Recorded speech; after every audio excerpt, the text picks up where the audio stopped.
Dans le reste de l'actualité, le pape François est arrivé cet après-midi à la synagogue de Rome. Il a été chaleureusement accueilli et applaudi par de nombreux membres de la communauté juive qui l'attendaient dans la rue au milieu d'un dispositif de sécurité très strict. Le pape François qui a déposé un bouquet de fleurs devant une plaque commémorative de l'attentat palestinien qui avait causé en 1983 la mort de Stefano Ghetacci, un enfant de 2 ans, et blessé 37 autres juifs romains. Alors il s'agit de la troisième visite d'un pape à la synagogue de Rome après Jean-Paul II en 1986 et Benoît XVI en 2010. Visite hautement symbolique, comme nous l'expliquait un peu plus tôt Jean-Louis de la Vessière, journaliste spécialiste du Vatican.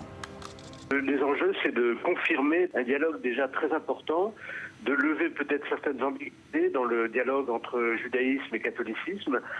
Et le pape François ne peut absolument pas être soupçonné d'être réticent sur ce dialogue. Au contraire, dans sa vie précédente de cardinal de Buenos Aires, il a montré à de multiples reprises son grand intérêt pour le judaïsme.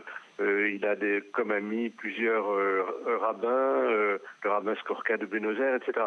Donc, il vient confirmer une ligne qui est la ligne du Vatican depuis la déclaration Nostra Aetate de 1965, une ligne qui était renforcée déjà par les 2 visites du pape polonais et du pape allemand. Et donc, ça sera sûrement il tiendra des propos très chaleureux, ce qui n'empêche pas certains points de friction.